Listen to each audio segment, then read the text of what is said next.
This is Global Tennessee, news, analysis, and commentary from the Tennessee World Affairs Council in Nashville. Global Tennessee is produced in association with the Center for International Business at Belmont University and the International Business Council of the Nashville Area Chamber of Commerce. The World Affairs Council is a nonpartisan, nonprofit educational association, and the views expressed on Global Tennessee are those of the participants. Welcome to Global Dialogue, your virtual conversation with international affairs specialists. I'm Patrick Ryan, founder and president of the Tennessee World Affairs Council, coming to you from Printers Alley in Music City, USA. During the social distancing period of the pandemic response, we've had to pivot our speaker programs, usually presented in person at Belmont University, to the now popular Zoom technology. Don't we all wish we had some stock back in January? I invite you to check out our other virtual programs, a Tuesday afternoon review of current affairs that I do with Ambassador Dick Bowers, and Global Nashville with Carl Dean, which will alternate with this speaker's program on Tuesday evenings. You can check out our website, tnwac.org, for announcements of programs and topics. Also, make sure you're on the Council's email list, where you can sign up for the TNWAC newsletter to keep you informed about everything that's going on. Before we start, let me add a welcome to members of World Affairs Councils joining us from around the country. This event is part of the C by C, that's Council by Council, Amplified, an Ideas Summit presented by the World Affairs Councils nationwide with the theme of putting the world back together. This week, councils from around the U.S. are working together to highlight the power of our network. We encourage everyone joining us today to support your local World Affairs Council and to enjoy as many of the great virtual programs that can fit into your days and evenings this week. And don't forget the bonus Mother's Day cooking class on Saturday. As for this World Affairs Council, we're contributing 3 webinars to the summit.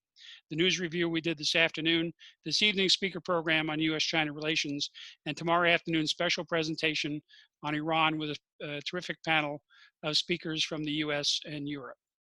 The summit is a great idea, and I hope it becomes a regular event. A big hat tip to our friends at the World Affairs Councils of America and to the Connecticut World Affairs Council. They've been instrumental in putting all that together.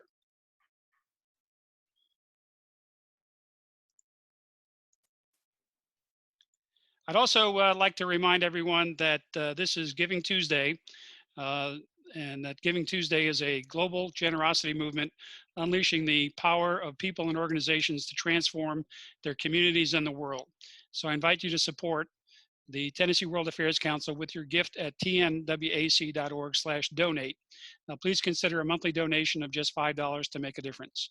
And don't feel bound by the number 10 on the slide there, where your generosity is appreciated. Please get your questions ready in the Q&A section of the screen there at the bottom, and we'll start lining up your questions as we go through our speakers. Let me now introduce our guest this evening for Global Dialogue. Jeremy Goldkorn is editor-in-chief of supchina.com, that's S-U-P China, and co-host of the Sinica podcast. He moved to China in 1995 and became managing editor of Beijing's first independent English language entertainment magazine. In 2003, he founded the website and research firm Danwei, which tracked Chinese media, markets, politics, and business. It was acquired in 2013 by the Financial Times. While in China, Jeremy published and edited several magazines, books, and websites.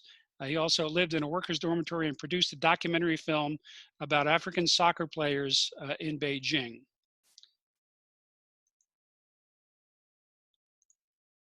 One special item in his resume that I'd like to share a little pictorial of as we read through. Jeremy also included among his adventures a trip he took riding a bicycle from Peshawar to Kathmandu via Kashgar and Lhasa. I don't know if John, are you ready to top that? He moved to Nashville, Tennessee in 2015 and is a board member of the Tennessee China Network. He's a graduate of the University of Cape Town. John Scannapieco is a shareholder in the Nashville office of Baker Donaldson and is co-leader or is chair of the firm's global business team. John provides strategic guidance and counsel to businesses and individuals regarding their existing global operations or to those contemplating global expansion. He also advises companies that are contemplating pursuing a China strategy, as well as those companies that are currently doing business in China or with China-based businesses. John assists U.S. manufacturing companies with their activities overseas and foreign companies desiring to expand operations to the United States. He is a board member of the Nashville Area Chamber of Commerce, International Business Council, and is a member of the board of the Japan American Society of Tennessee. He has been recognized by Mid-South super lawyers in international law. Around town, John has been chair of the Community Resource Center, a key element of Nashville's Super Tuesday tornado relief and the supply line to the front lines of poverty in Nashville. John also serves on the board of Sister Cities of Nashville and more. And last note, John is the honorary consul of the United Kingdom to the state of Tennessee. John, you probably get invited to all the good parties. Jeremy, John, thank you for taking time on Cinco de Mayo to explain what's going on in the U.S.-China relationship. Thank you very much, Pat. Jeremy, I'm going to hand it to you first to give us your assessment of what's going on. But let me simply offer as a preamble that the last 2 weeks have seen the bilateral bitterness factor running to the end of the scale. Talks about decoupling and some calling for punishing China over the pandemic. Today's headline, for example, the headline of note, as Trump blames China, Beijing directs fury at his top diplomat, in which the Chinese state media called the Secretary of State evil and a liar. So what's going on? Yeah, these are very troubled times for anybody who has any kind of emotional or financial or political investment in the US-China relationship. I would say the only single issue on which there's any bipartisan consensus at all in the United States right now is the need to get tough on China. US-China relations were already at a very low point before COVID-19, and the pandemic, it's very clear now, is only going to make the relations much worse. So why are relations so bad? Why were they so bad even before the COVID-19 pandemic? There are a bunch of reasons, and if I can start with America's reasons, why we have a number of legitimate grievances with China. I'll list a non-inclusive list, but many of these things are things that have been irritating the relationship for a number of years, and these have come to a head in the past few years. And some of it is because of the Trump administration's more aggressive posture to China. But many of these things have been building long before Trump was in the White House. So number one, I would say unfair business practices and industrial policies in China that include what many perceive as extremely unfair subsidies and state support for Chinese champion companies and very murky relationships between companies like Huawei and the Chinese security services. Another big factor is China's militarization of the South China Sea, which has proceeded apace under the leadership of Xi Jinping since 2012. There's hacking and espionage, theft of American intellectual property. We have many wholly non-reciprocal arrangements in a huge range of fields, ranging from what Chinese companies and individuals are allowed to invest in the United States versus what American companies and individuals are allowed to invest in China, to the treatment of journalists. And China, of course, has just expelled the cream of the American journalistic crop with pretty much all of the Wall Street Journal, New York Times, and Washington Post bureaus being cleaned out by the Chinese Foreign Ministry. And the last point, perhaps, is there really is a fairly hellish catalog of human rights abuses that are going on in China, and that have got a lot worse under the leadership of Xi Jinping, ranging from the internment camps in Xinjiang which are interning perhaps as many as 2 million Muslim Uyghurs, to more journalists, activists, and civil society actors behind bars than I had ever seen in 20 years of living in China from 1995 to 2015. And there are other grievances too. And not to say that China doesn't have grievances with the United States, but these problems are very real, and some of them have been neglected for years. Some of them haven't, but haven't really been sorted out. And it is absolutely true that the US needs to act on some of these issues. And now we have COVID-19. And it is indeed true that the Chinese government was not completely transparent about the origins, especially in the early days of the outbreak. And of course, we are still unable to really take them at their word about what is really going on in China. So the rest of the world, and this is not just the United States, is right to, at the very least, question the Chinese official narrative. But my fear is that right now in the United States, the bipartisan anti-China mood, which is extremely noticeable in Washington, D.C., but is now becoming a lot more widespread. There was a recent Pew survey of Americans which indicated that views of China are trending much, much more negatively in recent months. So these extremely negative views of China, I think, are blinding us to the dangers ahead and blinding us to what perhaps might be a wiser path. It's not possible for us to simply economically decouple from China. We have too much mutual investment and commerce for us to suddenly say, oh, we're not going to do business with China. That's just not possible. That would hurt us more than as much as it would hurt them. And who wants a war, a hot war or a financial war or any kind of war? I mean, some are already describing the current situation as a new Cold War. And that might be as good as it gets. So I believe we need to put a lot more thought into what did go wrong in the relationship with China and what we could do to change it. I think we also need to really consider how our actions and rhetoric affect the choices that the Chinese Communist Party and its leader Xi Jinping will make. Because a lot of what they do is responsive to American rhetoric and American decisions. But right now, there's a one-note blame China chorus, and it's drowning out all the other voices, which I believe is to the detriment of our decision-making. And I think this is going to harm our companies, and it's going to harm our political standing, and it's going to harm our strength on the international stage. And a final note just about how COVID-19 is exacerbating this. In the last few days, the administration has dialed up the rhetoric about this theory that the virus was either intentionally or by mistake leaked from the Wuhan virology lab. Now, there is a virology lab in Wuhan that researches coronaviruses, and they have been researching viruses that come from bats, and it's a very nice conspiracy theory, but nobody has yet come forth with any shred of evidence that this is in fact what happened. And what is, I think, common sense is that just like SARS in 2003, this was something that happened naturally.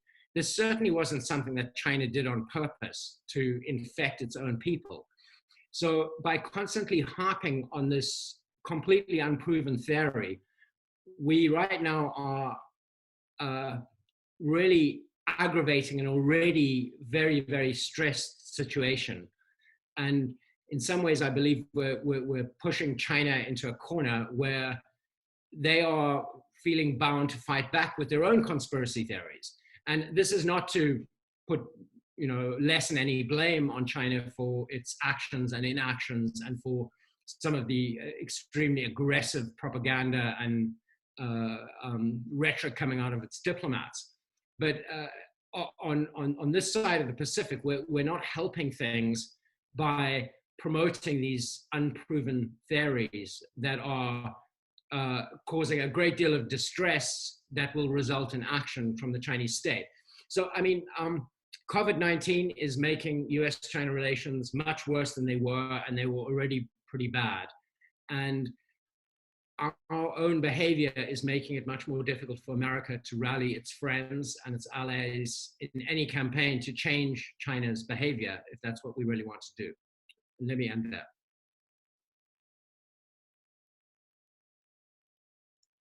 Thank you, Jeremy, for that. Certainly a good scene setter and background and context as to what's happening. Yes, we are at a dangerous moment in the relationship, and decisions are being made while politics and emotions are running high. John, you've been engaged in U.S.-China commercial activities as an attorney and an advisor. So you've been able to look under the hood of the relationship for quite some time, with the key piece being that trade relationship. But I think you're also sensitive to the politics between our countries, and also to the national security issues at play. So tell us how you see it. What's happening in the relationship? Right. I would echo a lot of what Jeremy said, and I think the key is some of the anti-China rhetoric that we're seeing right now. I think we all can acknowledge that there's a lot wrong with our relationship with China and the way China approaches trade and investment. But I don't believe that bellowing from the highest point in Washington, D.C. to the New York Post or Fox News or any of these others, that it's all China's fault, is really going to really achieve anything. As Jeremy has already pointed out, it's actually leading to I think the opposite response, which is now China feels, whether it's to save face or otherwise, that it has to respond with maybe its own conspiracy theories, or it has to retaliate against U.S. interests, whether it's business interests or other humanitarian interests. If you think about it, because of maybe some of the missteps that occurred in China early and even throughout really its response to COVID-19 within its own country, President Xi, some will say, was weakened and appears weak to maybe its citizens in China. And therefore, if the President of the United States and others in his cabinet are lobbing these grenades at him in particular, and China as well, that, again, he can't appear weak and therefore must respond. And then you end up getting this tit for tat kind of response, which at the end of the day really serves no one. It doesn't serve the people of China, and it doesn't serve the people here in the United States. So, for example, the U.S. is blaming China. The U.S. has now imposed export restrictions on some PPE. So then China retaliates. And, while they won't call it an export restrictions, they've now imposed rules that require anyone exporting PPE from China to register with CFDA and others, to certify that the products they're making meet whatever, I'll say, importing countries' requirements, and then also requiring some level of customs inspections. Again, all of this is basically an implicit export restriction, and it limits the ability of these products to come out when at a time when we really need these products. I mean, I think it goes without saying, I don't care what source of news you listen to, and I'm not trying to be political at all, but there are shortages, in my community, in other states, throughout really the United States. We've got the president now advocating for people to go back to work. But at the same time, governors and others have imposed restrictions that require all these employers to have PPE, but they can't get it. It's not enough. China has a lot of it, and yet there it sits in a warehouse. I've got several clients with their products they've bought and paid for just sitting in a warehouse, hoping that maybe this week we'll be able to fully export those products here to the United States. So, this back and forth, I just don't think is very productive.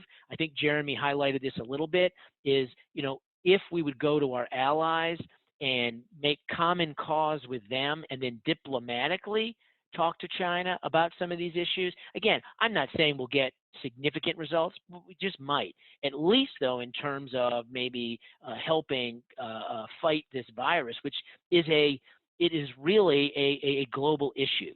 okay, not just a a U.S. issue or a France issue or an Italy issue or a China issue. It affects us all, and only by working together can we really, I believe, fight this virus. And so this blame game, just really to me, is not anything that I think is really going to lead to any productive results. And then that gets us into some of the bigger trade issues I think that Jeremy mentioned as well. We still have the 301 tariffs with China, and despite pleas from, I think, really all corners, most corners anyway, of the United States, business communities and others, asking for relief from these tariffs, because it's anywhere from a 10 to 25% tax basically on goods that are coming in, goods that are needed here in the United States, especially around the PPE. While the administration is giving some exemptions, it's still a time-consuming process. It's very expensive, and the likelihood of success is very low. And so, as a result, now you have this added tax that is being imposed on healthcare facilities trying to acquire PPE, states, other government organizations, businesses that need it in order to reopen, if that's the goal. And it's at a time when really they can ill afford, this extra tax. And then on products that may be coming in that China would have made, you're now adding, again, an additional tax that consumers. We've had the highest unemployment since the Depression here in the United States. Many, many people out of work. Many others have had their compensation, cut 50%, 30%. And on top of that, now we still have to pay this added tax. So again, I think some of these things are really going to start hurting not only here in the United States, but also globally as well, because you also have China at the beginning of this crisis. I was getting many, many calls from my clients saying, hey, I'm having difficulty getting my products or my components, pieces from China. Well, now I think it's reversed. As we know, China is an export-driven economy, but its export markets are all closed. And so even though China, which suffered significantly economically, I don't remember a time really where China had negative growth in a quarter, especially of this magnitude. And I don't really see it improving all that much. It won't be probably as negative, but it won't be improving to the levels that we used to see, because again, I don't see the markets of the U.S. and Europe and other places really. There's no demand now. The supply side of that demand is still going to be weak, even though I'm hearing malls are opening up and stores are opening up.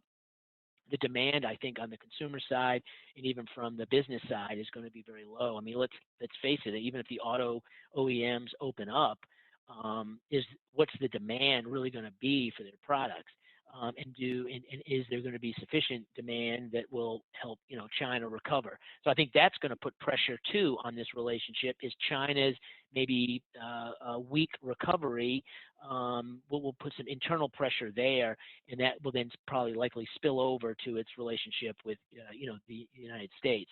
And then we have now these calls, and this is not unique to the United States, but we'll focus on the United States, for essential or critical products and components and pieces to be made here in the United States or in France or Italy or wherever else in the world.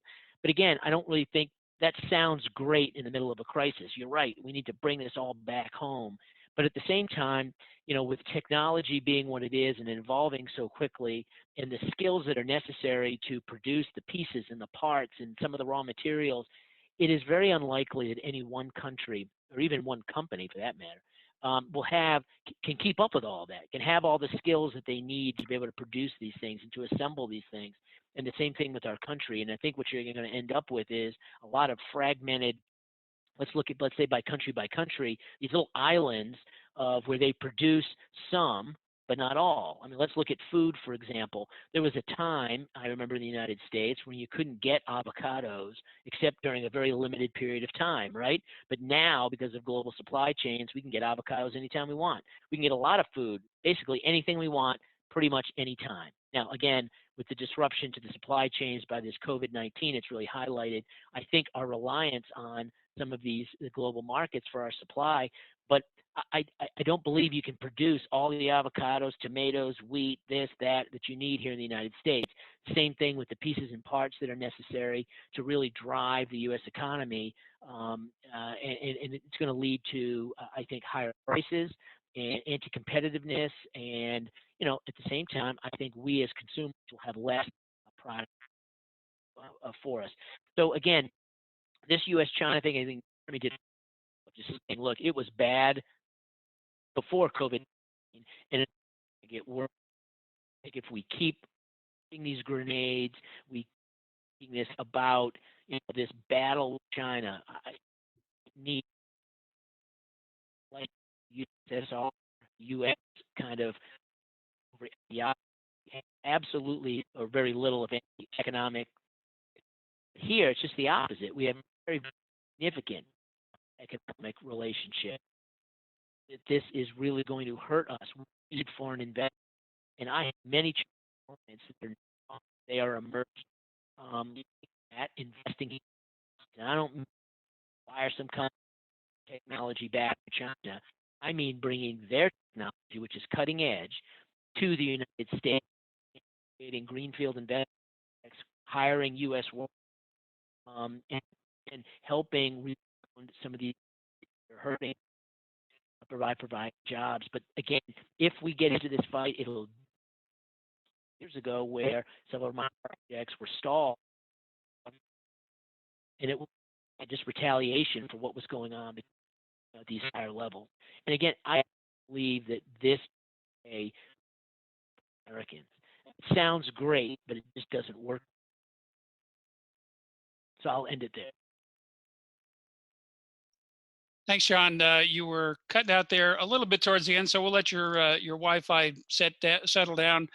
Jeremy, I'll toss this back to you as we wait for some more questions to come into the question queue. Just a reminder to all our friends from across the World Affairs Councils Network and our folks here in Nashville, please write some questions up and put them in the queue, and we'll get to them in just a second.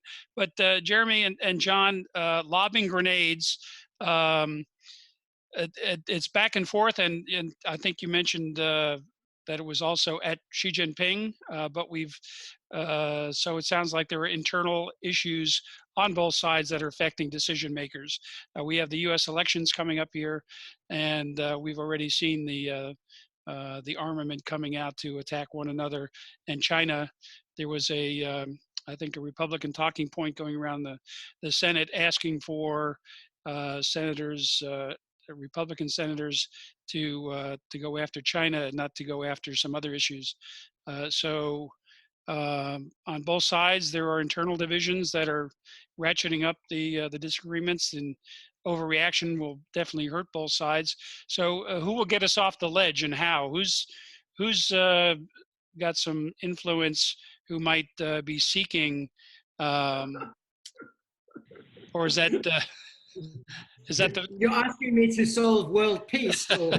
I was going to say, I want to hear this because I want to bottle it and sell it. Because Jeremy, this is the $64 gazillion question. Jeremy, you have 15 minutes to solve the problem. I don't know, Pat. I mean, that's a great question, and one that scarily I have not even the faintest idea how to answer, because as I think I said at the beginning, I mean, one of the things that worries me is that the bipartisan consensus on the need to get tough on China has become dogma in DC, and not just in DC anymore. So you see the Biden campaign having to respond to Trump's rhetoric on China and the Beijing-Biden stuff with a similar ad attacking Trump for being weak on China. And, whatever you think of the politics of, between these two gentlemen and their parties, it seems to me that, we're in such a rush to get tough on China that we're not even thinking about how we're going to harm ourselves by doing that. It's a shouting match. There's no strategy. So I don't know who could, help us climb down. One of the issues I saw in the Q&A, somebody wrote, David Beckman wrote, to what extent might Trump's need to appear a strongman inflame the situation? I think that is already inflaming the situation a great deal, But one of the troubles is that Xi Jinping is also somebody who needs to be a strongman. He has spent the last 6 years building up his image as a sort of infallible leader. And he also wants to come off blameless. And that's one of the scary things about this time, is that you have two leaders who perhaps have personally so much at stake that they are willing to risk world peace for their own personal political fortunes. Obviously, a change in administration would give the United States some kind of chance to reset, but not necessarily. The politics, the domestic politics in the United States. I mean, I remember that Hillary Clinton, before the 2016 election, who had been a supporter of TPP, Right. which the Trans-Pacific Trade Agreement, which in my view was a very good idea that was supposed to get like-minded allies and trading partners on the same page with regards to a bunch of standards, from labor rights to product standards. Hillary Clinton had been a supporter, but during the lead up to the 2016 election, she became ever more critical of TPP, I think in reaction to Trump's repudiation of the deal. And I think tearing up that deal really harmed America. But we're seeing a similar dynamic take place right now, which is that everybody wants to be tough on Beijing. But there's still no strategy. So yeah, I'm sorry, I don't have an answer on how we can climb down. I would hope that maybe events like this and a more informed discussion of the real issues at place, and also what's really important is what we have to lose as Americans if this thing goes really south. Both as consumers, goodbye nice cheap stuff at Walmart, goodbye global economic growth, goodbye a million different trade and financial relationships Sure. that have actually been beneficial to American companies and American people. So yeah, in more events like this, I don't know, more Zoom. Well, no, but I think John, Jeremy, I think he's.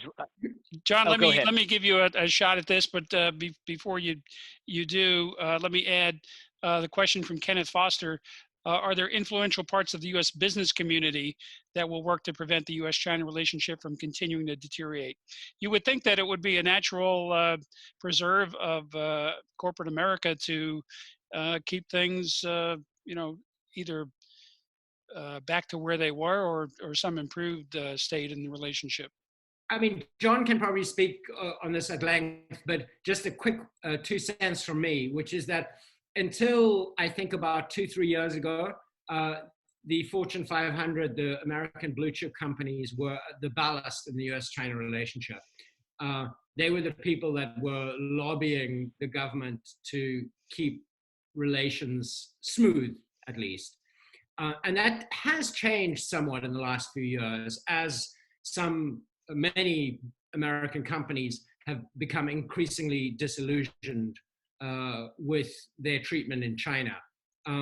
So I think that's still true. I think that American companies are still the ballast in the relationship, but it seems to have become a lot more complicated, and there's a lot more resentment, some of which is natural and nothing wrong with it. Right. And I think Jeremy's right. So yeah, it was several years ago. It was always the business community that was pushing the administration to not be so tough and to work through whatever these issues were. But I think many of them, as President Xi toughened up, in China and was asserting control. I think the party looks at control as its vehicle to China reaching its great peak, and they also need champion Chinese companies, and so any foreign company then is a threat to that that possibility. And so in China and elsewhere, these U.S. companies were being mistreated in China, and at the same time, they were having a lot of their IP stolen. And so that has really, I think, as Jeremy pointed out, that has really turned the tide. And so what used to be the folks you could always rely on to say, hey, I get it, there are problems, because no one's saying there's not problems. It's just, it's like, everyone's diagnosed the illness, but how do we cure it has been the subject of debate. And they were always willing to work more with China. And now many companies I know, and companies that to me doesn't make any sense really, they'll be big supporters of what the Trump administration is doing. But I think at the end of the day, it's really going to require, and for lack of a better term, more adults in the room that recognize that, look, we're not going to solve all these problems. We're not going to probably be able to bring China all the way to where we want to go. But if we can get folks to really look at multilateral relationships, so for example, rejoining TPP, which had for us was not so much an economic gain, it was this geopolitical kind of strategic gain in supporting our Asian allies and creating a big block for trade in that region so that a lot of those countries didn't have to look to China for whatever it may be, for economic support, for trade relationships.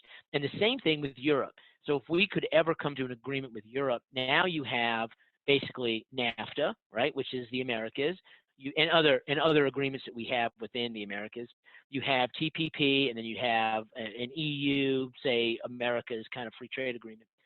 That really represents a real significant part of world GDP, world economy. And really at that point, China, you want to participate in this, you need to accomplish certain things, not the goals that we gave China to be allowed to enter the WTO, but actually goals that they have to achieve.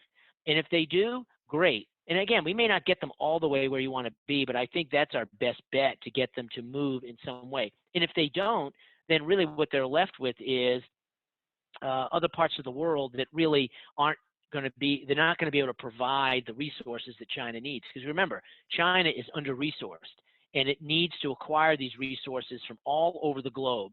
In order to do so, it needs foreign currency to be able to do that. Hence, it sells all of its widgets all over the world. And if it can't sell those widgets to these markets, then it's not going to have the ability to go and acquire these resources, which then puts in jeopardy, you call it the party, from really being able to control China.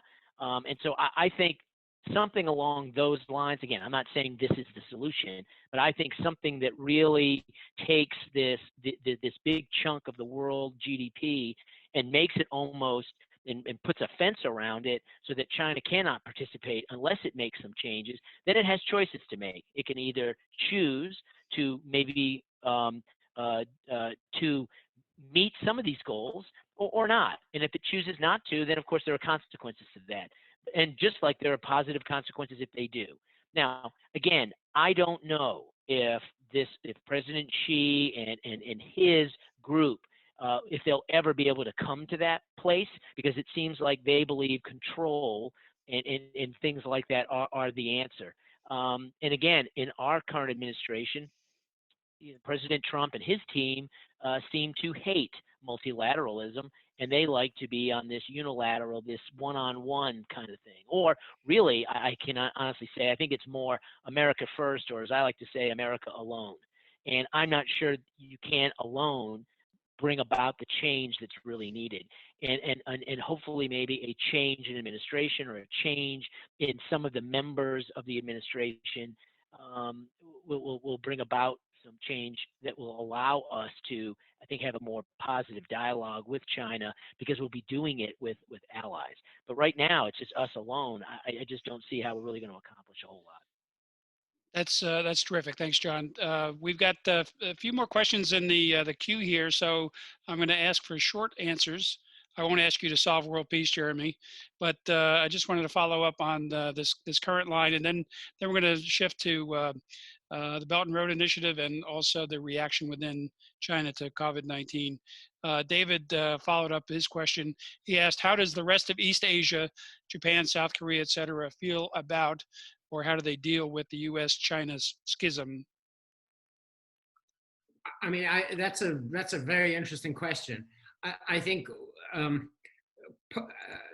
part of the sort of equation you have to add is that the current administration has alienated the Japanese and Korean governments to a certain extent by, for one example, demanding or, saying that they should pay for our troops, our bases in Korea and Japan.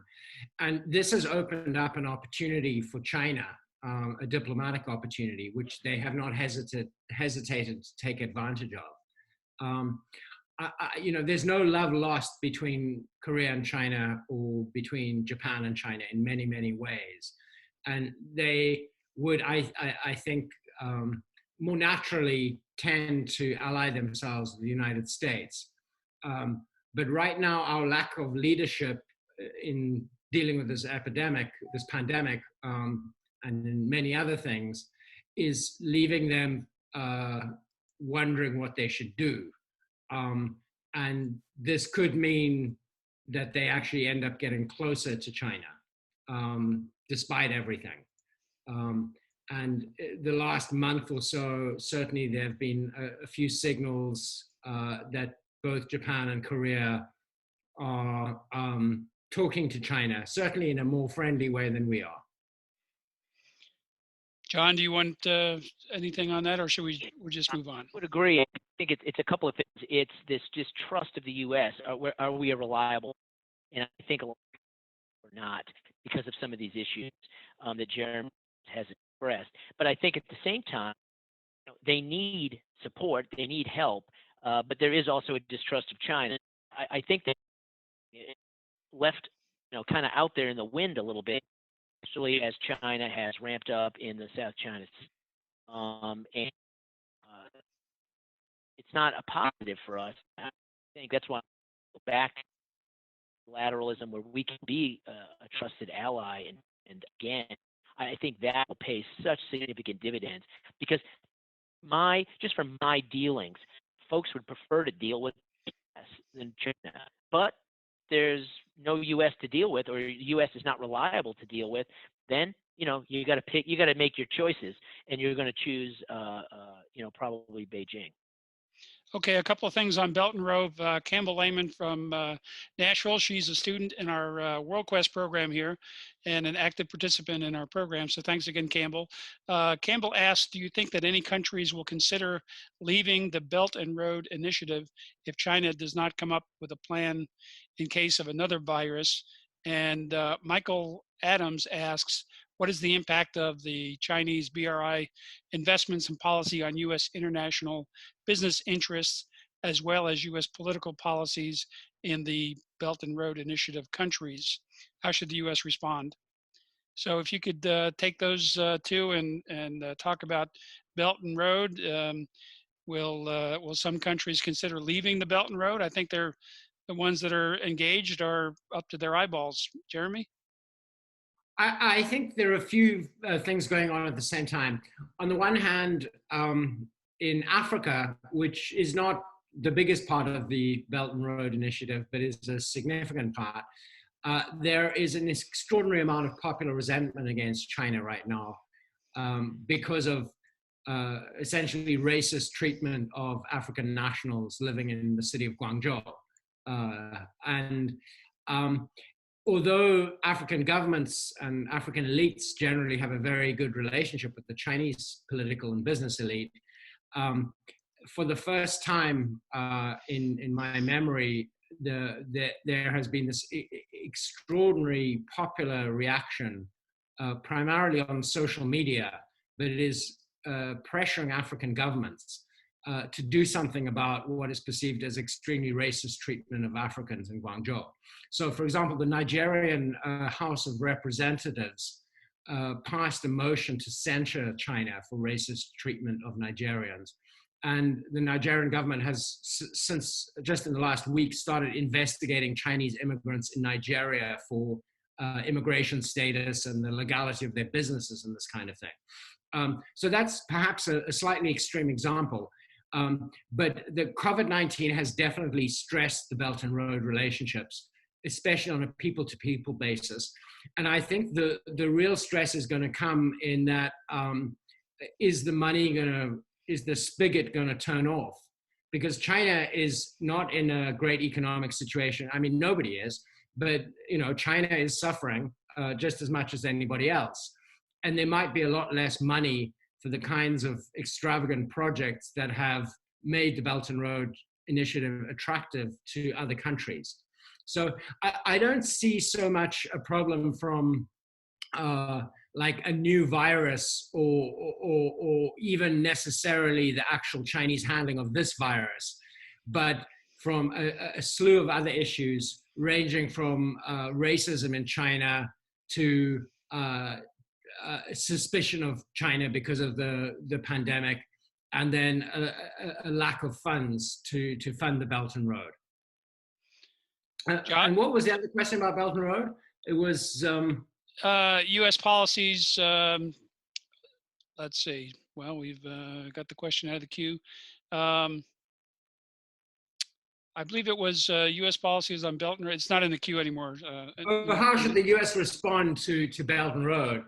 Well, I mean, to me, the only rational response is if you want as much influence as China, then you have to go out and do the diplomacy and make the investments, or cede the ground to them.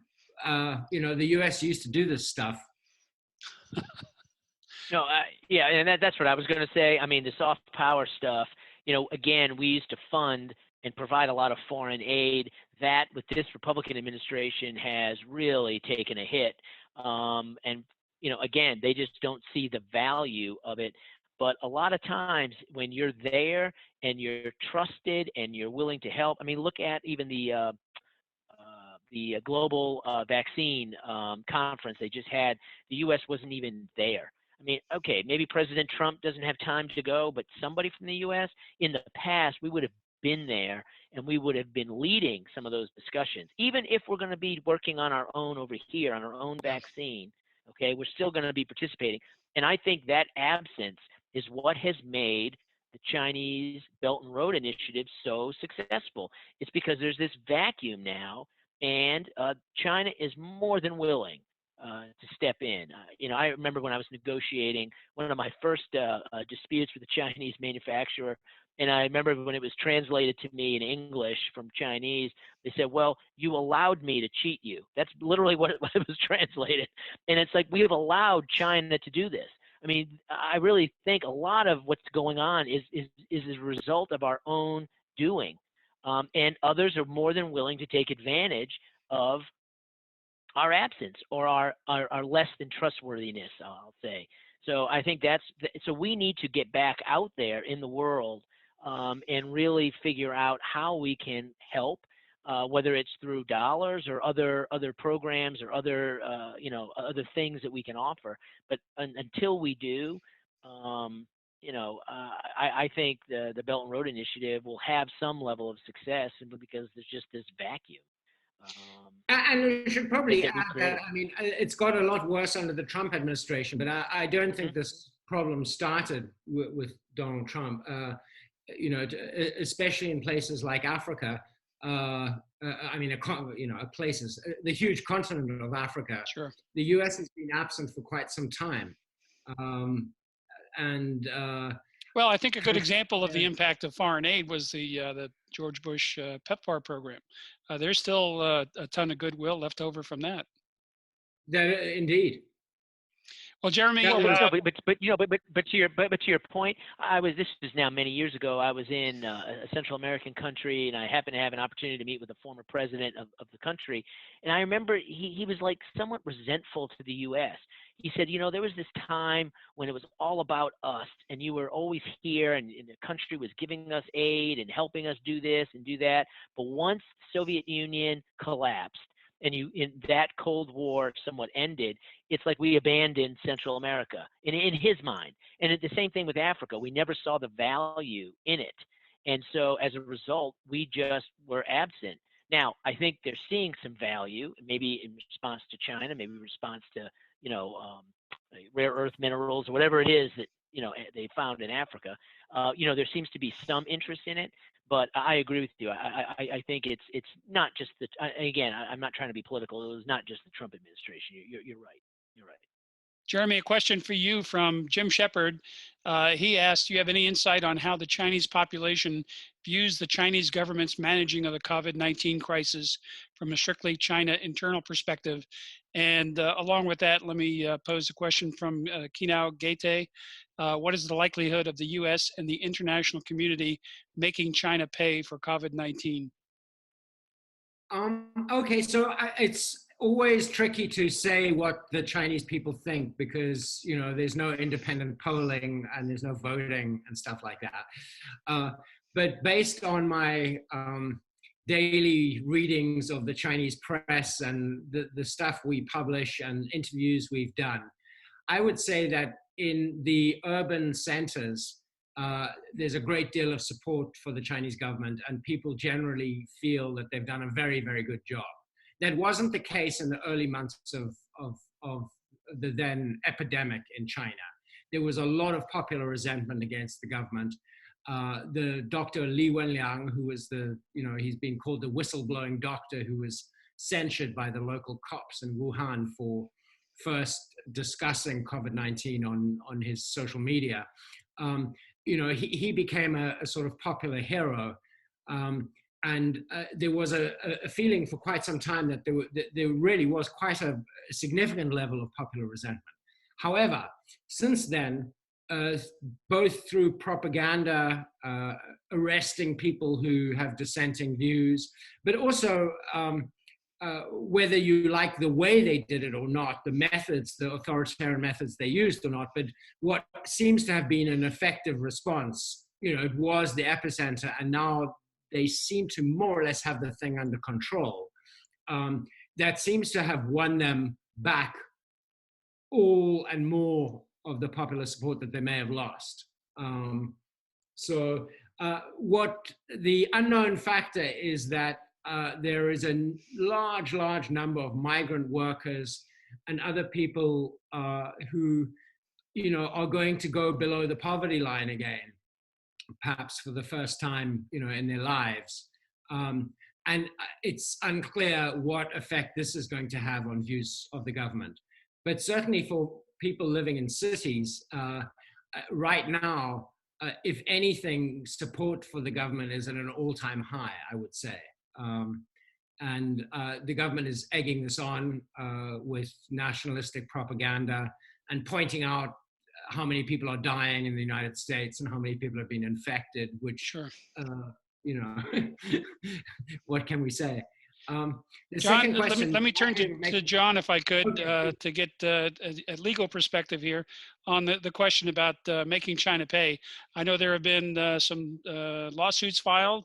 I believe there's legislation being considered to make it possible for those lawsuits to go forward.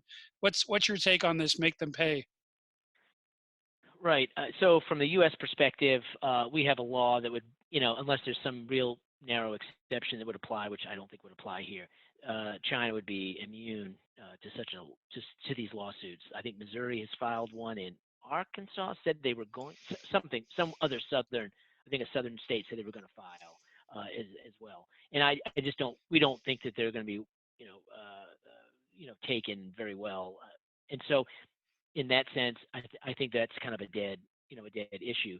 Now, it's interesting if, in fact, because there's some, I think our Senator Marsha Blackburn, I think she was, and I think there's some folks in the House too from Texas and somewhere else.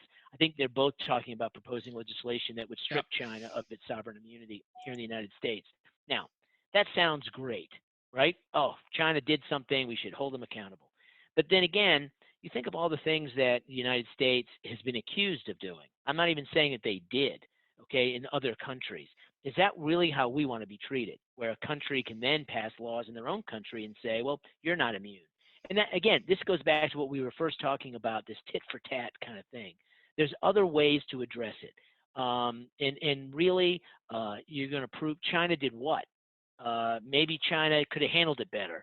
But there's a lot of things that we could have handled better. Are you going to blame us because maybe we didn't I don't know, do something here in the United States in our own response Well, I to think there COVID-19 are that people maybe, you know, people making a move in that direction well, I domestically. mean, so yeah, so well, I'm just saying. So I mean, I agree. So, but my point is, this is going to get us nowhere except cause China to react in a very negative and adverse way in response, which again then hurts the Americans and I think ultimately hurts Chinese.